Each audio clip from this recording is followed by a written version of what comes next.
So we talked last week about a lot of the protests. So a big turning point was something called the Tet Offensive. So the Tet Offensive, as you know, like this war lasted through multiple presidents, and we were in Vietnam for a very long time.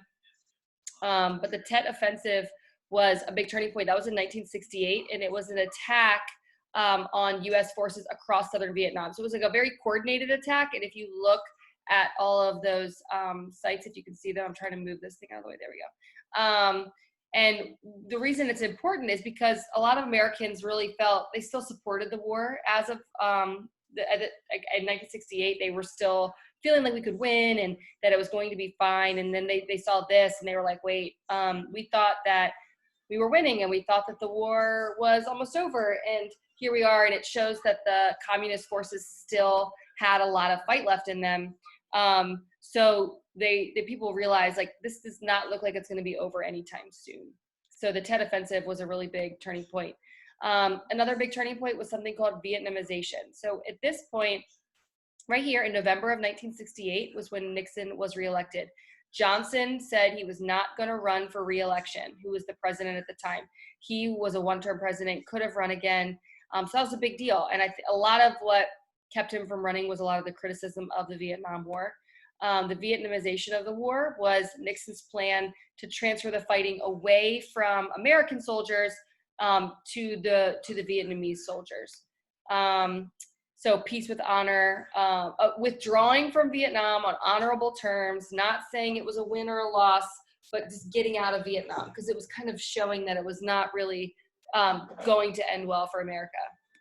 But what was Nixon doing? So we know about Nixon. We're going to learn more about Nixon next week when we learn about Watergate and his presidency. But what was he doing behind the scenes? He said he was trying to get America out of the war honorably, but what he was really doing, he ordered the bombing of the Ho Chi Minh Trail in Cambodia to reduce the flow of supplies to the Viet Cong. So he was still waging war, even though he said, like, oh, we want to withdraw peacefully. We're going to give the control to the South Vietnamese army, but he is continuing to wage war and do things like bombing the Ho Chi Minh Trail. And he extended the war by executing a ground attack on North Vietnamese bases in 1970. So what he said on one hand, what he was actually doing on the other. So I mean, he was talking. There's a map of the region. You have North Vietnam, Cambodia, South Vietnam. So there's Cambodia. So we talked about this last week, but how did protests escalate? Like, as all these things were happening, as the Tet Offensive was happening, there were a lot of protests. So you have the Kent State protests we talked about last week. Students were shot by National Guardsmen, and then you had other ones at other colleges and universities across the country. But there were counter protests by people supporting Nixon. The My Lai Massacre in 1971, we talked about this as well last week. This massacre of innocent civilians that was pretty gruesome. They killed between 400 and 500 unarmed civilians. They were searching a village, and there was a big cover-up. The military did not really investigate, and only one person was convicted. So a lot of stuff going on right now as the war starts to wind down, as the United States continues their involvement despite not a lot of success and increasing things like the My Lai Massacre that were really drawing people's attention and protest.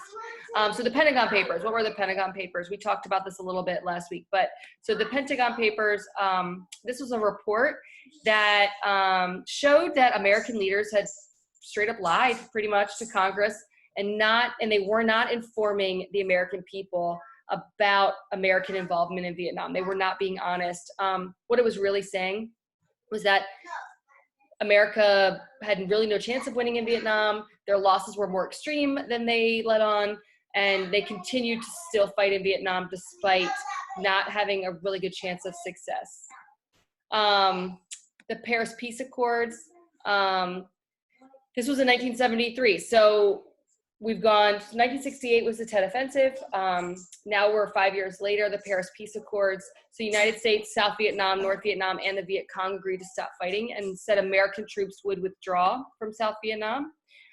North Vietnamese troops would stay in South Vietnam, and then South Vietnam's non-communist government would have remained in power. So this was a big agreement at the time. So when the United States left, the war was over for the United States, but fighting continued in Vietnam even after the United States left, despite that agreement. So the United States left, but the Vietnamese were still fighting.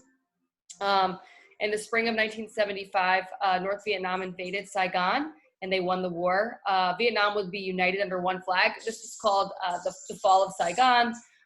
There's other terms as well. This is just an image of people being evacuated. And how does the Vietnam War have a lasting impact now? So a few big things that happened with the Vietnam War. We clearly are still talking about it today. It's something that is still an important part of American history. More than 58,000 Americans died in Vietnam. That's not a small number. Vietnam veterans were not treated very well when they returned. You had World War II veterans that came back to parades and just fanfare and like hero-like status, movies made about them where they are seen as just these larger-than-life type of people. And then Vietnam veterans came back. There were such protests about the Vietnam War that it became, people weren't necessarily protesting the individuals, but because people were so against the Vietnam War, Vietnam veterans were also treated poorly when they returned, despite their sacrifice and some very difficult conditions in Vietnam, like all those Agent Orange and napalm and all these things that caused lasting effects on Vietnam veterans. The war undermined American trust in their leaders. People didn't really believe their leaders. It's like thing called a credibility gap, where they thought like, is he telling me the truth? Is my leader being honest? How do I know? They could be lying to me. And I would say that this is probably something that's continued to today. And Americans became reluctant to get involved in other things, like that, more of that isolationism, where why do we want to get involved in another country's problems and concerns? And then finally, this is really important, Congress passed the War Powers Act of 1973. So it did restrict the president's ability to send the nation to war. So remember, with the Gulf of Tonkin resolution, the president had more power than ever to send a nation to war. And then they realized that that probably was not a good idea. So in 1973, the War Powers Act did end up restricting that. So the president had slightly less power in wartime, or in declaring war and sending the nation to war. So that is it for new stuff for this week. Obviously, there's a lot of information about the Vietnam War we're not going to learn. That is just a very brief overview of how it ended and the lasting effects of it. So you guys can turn your videos back on if you'd like. Any questions? So this week you have like a multiple choice quiz. You have some discussion questions. And then the last thing is just a general timeline of the whole Vietnam War with some easy questions. Nothing is very challenging.